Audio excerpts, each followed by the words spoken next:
righteous person, but who?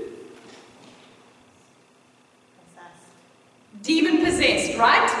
Naked man, living amongst, we're told, the tombs. That's living amongst rotting, dead bodies, right? Can you imagine just living in that area? Wouldn't you also be losing your mind? I can see Bob saying, oh yeah, right? Because sometimes trauma added on to more trauma actually starts to destabilize our capacity to think rationally, right?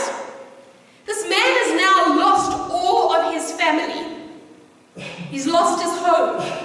But worse than that, he's lost his own identity. Do you notice in the story the man is never named, right? He's lost himself.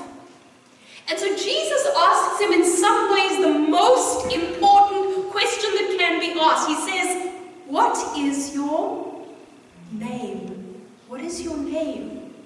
You see, Jesus in some ways sees through the nakedness, he sees through the insanity, the violence, the trauma, and he asks one simple question.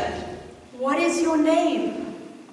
You see, for Jesus, this was a person who is made in the image of God, a person who is loved by God, a person who is known and named by God. And so it's interesting in this passage, Jesus doesn't name him as we do, right? We name him the demon-possessed man, right? That's our naming. But it's never God's naming. Jesus doesn't name him the naked man or the mentally ill man or the foreign man. In fact, Jesus doesn't name him. Jesus instead says, you tell me, what is your name? See, Jesus is saying, I know there is somebody, there is a you underneath all of this trauma. Do you remember who you are? Do you remember who you are? Did you know in Islam, the original sin, the greatest sin in Islam, do you know what it is? And remember, Islam comes out of the Judaic Christian tradition, right? So we all share very similar roots. In Islam, the greatest sin is to forget. And that's why you're constantly taught in Islam to remember. To remember God, don't forget God. To remember who you are, don't forget who you are. To remember the sacredness of your neighbor, never forget it. And what does Jesus say on the Eucharist? Do this in remembrance. Do not forget. Do not allow your children to forget. Right? You see, sometimes to forget can be one of the most tragic things in our lives. Not just to forget God, but sometimes to forget who we are. Right? And sometimes when we go through trauma, it is very easy to forget who we are. You know, I used to work with, in South Africa, a woman who had been subject to domestic violence. And people would always say, oh, you're working with victims of domestic violence. And after a while, we used to say, stop.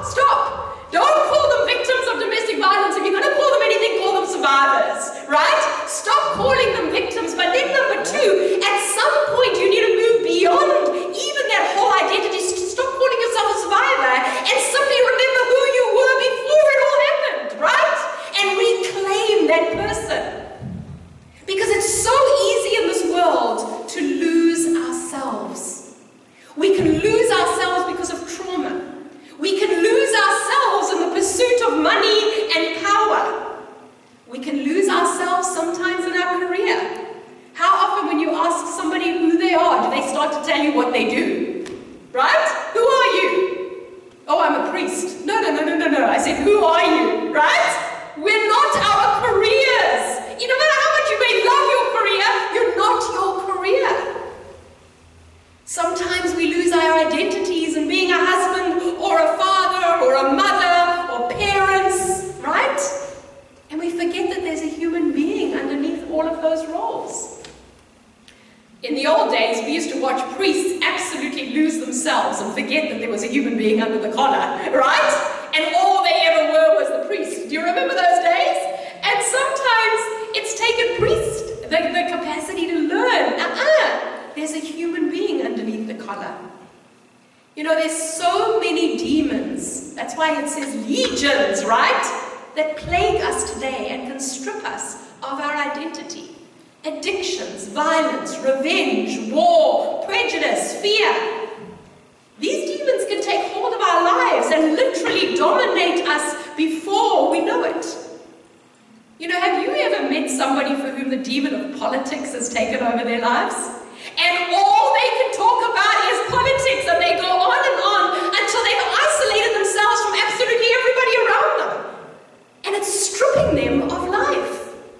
Can you see? There are legions of demons we can lose our identities to. And Jesus says in all of this, stop. Who are you? What is your name? Because all of this stuff, it is not you. Remember who you are and come back to yourself. You know, when I was in South Africa recently, my little granddaughter Emma taught me this. It was so cute.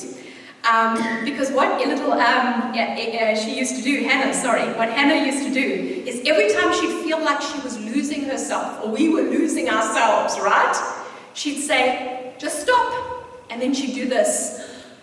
I'm planting myself like a tree, she'd tell me, right? And we all had to stop, and she would just do this. She'd take a deep breath.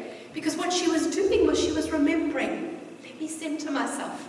Let me find myself. Because you know what it's like in big families. We can all get a little crazy, right? And then there would be this little Hannah just centering herself, remembering who she was. You know, the other challenge that this passage reminds us is that very easily we can start to only see others through the labels we put on them. And sometimes we can forget that there's a human being underneath that label. And that's why in our reading from Galatians today, Paul says to the Christian church, stop it! I don't want to hear anymore whether you are a Jew or a Gentile. Forget those identities. I don't want to hear whether you think somebody is a slave or a free person. I don't want to hear whether you consider yourself a male or a female, and women should be doing this and men should be doing this. Paul is saying, cut it out, right? I don't want to hear any of that anymore. Today we might add, I really don't want to hear whether you're a Republican or a Democrat, whether you're a citizen or a foreigner. Stop it. You are a child of God. But the problem is we live in a world where very often we reduce people to a category, right? But the person you see is not the disabled person, the rich person, the white person. They have a name. And there is so much more to them than simply the category that sometimes we just carelessly name people by. How easily we say, oh, that Muslim, or that liberal, or that Mexican, or that conservative, right? This passage says, can you stop? That is the way of the world, but it is not the way of the gospel. Stop naming as the world does, and instead, in every situation, do what Jesus does. What is your name? Tell me who you are. You define who you are.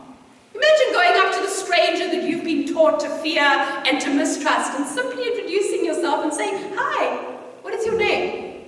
This is who I am. Because when we do that to one another, what we're saying is, I actually see you, not a category. What it means is I'm actually inviting you to teach me who you are and to teach me. What it says is I'm really open for relationship. What would it mean this week as you go out into Wegmans or doctor's appointments or wherever you go during the week, to stop and introduce yourself to somebody and say, what's your name?